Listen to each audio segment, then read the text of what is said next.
Hey guys, this is Chetan and you are watching TechNet India guys। तो यार guys, आज के इस वीडियो में आपको बताने वाला हूँ कि यार आप 55,000 के अंदर आप एक प्रॉपर गेमिंग पीसी बिल्ड जिस पे आप जिस किसी को मतलब गेमिंग करनी है लाइक वो स्ट्रीमिंग वाला बंदा नहीं है।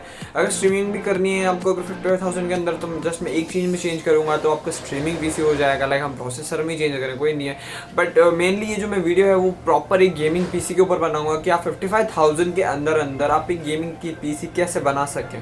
आप एक प्रॉपर गेमिंग पीसी मतलब proper gaming PC 1080p 60 fps high settings वाला गेमिंग पीसी आप कैसे बना सकें वो मैं आपको इस वीडियो में बताऊंगा आज। तो यार गाइस पूरा देखिएगा, कहीं मत जाइएगा। चलिए वीडियो को शुरू करें।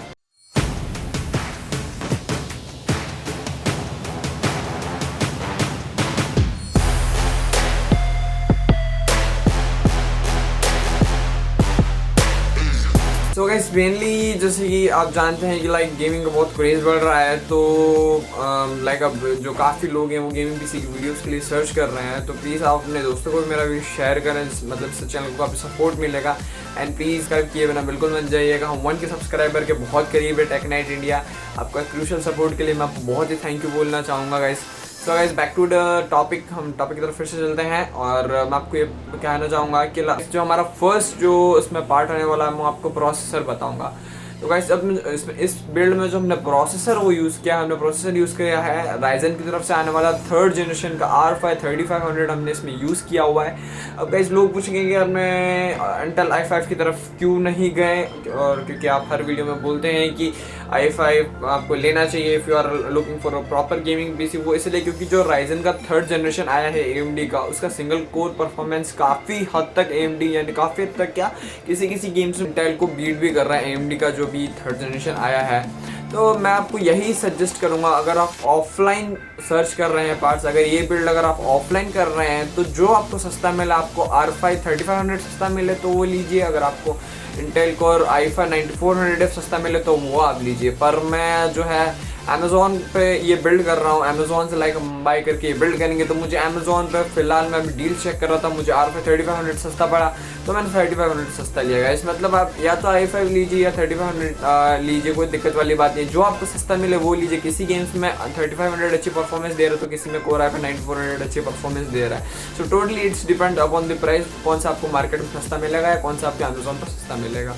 तो प्रोसेसर की बात यहाँ पे हो गई।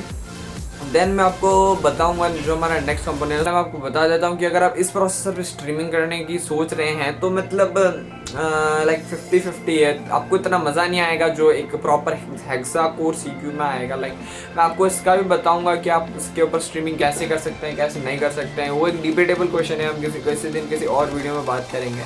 तो मैं आपको इसका अल्टरनेटिव भी बता दूंगा, वीडियो के लास्ट में बता दूंगा कि आप अगर आपको इस प्राइस रेंज के अंदर आपको स्ट्रीमिंग करनी है तो आपके लिए कौन सा प्रोसेसर बेस्ट है, तो मैं आपको वीडियो के एंड में बता दूंगा। Okay guys, moving to the next component, मैं आपको बताना चाहूँगा कि ग्राफिक्स कार्ड। अब ग्राफिक्स कार्ड हमने इस बिल्ड में चूज़ किया है गैलेक्स की तरफ से आने वाला 1650 सुपर हमने चूज़ किया है, जो कि हमें पड़ जाता है 20,000 रुपीज़ के अंदर हमें पड़ जाता है। आप ऑफलाइन सर्च करोगे तो कम से कम 400-500 रुपये का फ़र्क आ जाएगा, तो कोई दिक्कत वाली बात नहीं है। मुझे सबसे बेस्ट प्राइस पे ये लगा कि हमें लाइक 20,000 रुपीज़ के अंदर एक 1660 सुपर मिल रहा है, तो दैट्स अ नाइस डील। तो मैंने वही सोचा कि वही लेना चाहिए। लाइक 22,000 में 1660 Ti भी मिल रहा था, मैं क्रॉस कटिंग करके ले सकता था, पर 5% या 10% परफॉर्मेंस बूस्ट के लिए मैं 2,000 रुपये पे नहीं करूँगा, क्योंकि 1660 सुपर के काफ़ी करीब 1660 Ti है, तो मतलब वो वर्थ नहीं है वहाँ पैसे इन्वेस्ट करना। Moving to the next component guys, यहाँ पे मदरबोर्ड। अब मदरबोर्ड जो हमने चूज़ किया है वो चूज़ किया है MSI की तरफ से आने वाला मदरबोर्ड मैंने चूज़ किया है।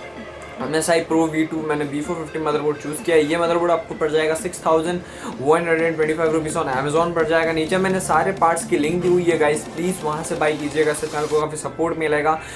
एफिलिएट लिंक्स है सारे, और सिंपल अमेज़ॉन की लिंक भी मैंने डाली हुई है। अगर आपको कोई अदर भी चीज़ बाई करनी होता है वहाँ से बाई कीजिए, इससे चैनल को सपोर्ट मिल जाएगा। तो जो मैंने ये जो मदरबोर्ड लिया, ये मदरबोर्ड है, ये जो अमेज़ॉन में मैंने लाइक क्वेश्चंस नीचे पूछा, तो ये जो अमेज़ॉन वाले हैं वो आपको like 3rd generation BIOS updated देते हैं। अगर आपको अपडेटेड बायोस नहीं भी आते हैं तो आप नज़दीकी स्टोर में जाकर अपडेट करा सकते हैं बायोस, या आप खुद भी बायोस अपडेट कर सकते हैं। बहुत सिंपल काम है बायोस अपडेट करना, कोई दिक्कत वाली बात नहीं है। पर ये जो है out of the box BIOS updated आता है जैसा कि, तो ये राइजन आपके 3rd जनरेशन के प्रोसेसर्स को सपोर्ट कर लेगा। तो ये 6,000 मतलब मैंने कहा कि यार 6,000 रुपये के अंदर ये बहुत ही वैल्यू फॉर मनी मदरबोर्ड है। तो वैसे मैंने ये मदरबोर्ड चूज़ किया। इसमें आपको 2 रैम्स के स्लॉट देखने को मिल जाएंगे एंड मतलब बहुत ही स्टेबल मदरबोर्ड है, कोई दिक्कत वाली बात नहीं, आप इसे आराम से ले सकते हैं। You are good to go with this motherboard. Now हम स्टोरेज की तरफ आएंगे। स्टोरेज की तरफ मैंने क्या लिया, मैंने अपने विंडोज़ डालने के लिए मैंने 120 GB की M.2 SSD ले ली, जो मुझे 2000 रुपये की पड़ी। 2000 की जो ये M.2, अब मेरे को 2.5 SATA SSD भी मिल रही थी 1800 की, तो मैंने सोचा 200 डाल के आपको एक M.2 मिल रहा था। M.2 ऑब्वियसली ज़्यादा फास्ट होती है एक SATA SSD से, तो हमने M.2 इस बिल्ड में ली है 120 GB की। लाइक मेरे को कोई गेम वेम स्टोर नहीं करना, मैं जो अपनी सारी गेम्स है वो HDD में इंस्टॉल करूँगा। मुझे बस खाली अपने PC को फास्ट, स्मूथली और बटरी एक्सपीरियंस के लिए मैंने इसमें M.2 SSD लगाई है, जो मेरा बस विंडोज़ ऑपरेट करेगी और कुछ मेरे को कोई गेम्स वगैरह इंस्टॉल करने की ज़रूरत नहीं है। फिर उसके बाद मैंने इसमें ली है कि Seagate की तरफ से आने वाली HDD 1TB Seagate Barracuda ली है, जो कि बहुत ही शानदार हार्ड ड्राइव है। मुझे Seagate पर्सनली मुझे ज़्यादा अच्छी लगती है Seagate WD से, पर आप WD भी ले सकते हैं। WD भी एक नंबर हार्ड ड्राइव आती है, कोई दिक्कत वाली बात नहीं। मुझे Seagate ज़्यादा अच्छी लगती है तो मैंने Seagate चूज़ की। आप WD भी चूज़ कर सकते हैं, कोई दिक्कत नहीं है, जैसा आपको अच्छा लगे और जो आपको सस्ती पड़े वो आप चूज़ कीजिए। और ये हार्ड ड्राइव मुझे पड़ी कुछ 2800 रुपये की, हमें अमेज़ोन से मिल जाएगी, इसका भी लिंक डिस्क्रिप्शन में दिया हुआ है।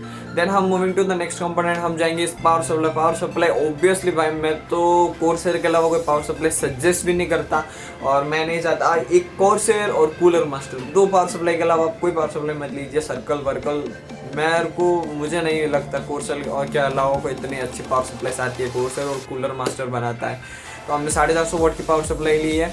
इस बिल्ड को देखते हुए 450 वाट की पावर सप्लाई बहुत है, क्योंकि हमारे जो पेरिफेरल्स इस बिल्ड में हमने लगाए हुए हैं, जो कंपोनेंट्स हमने लगाए हुए हैं वो सारा मतलब लेटेस्ट जनरेशन के हैं और कम पावर कंज्यूम करते हैं, तो हमें कोई 650 वाट या 550 वाट लगाने की जरूरत नहीं है। 450 वाट बहुत ही इनफ है इस बिल्ड के लिए, तो इतनी पावर सप्लाई इनफ है इस बिल्ड के लिए। देन हम moving to the next component, हम आएंगे केस हमने इसमें लिया है एंड की स्पोर्ट्स की तरफ से आने वाला केस हमने लिया हुआ है।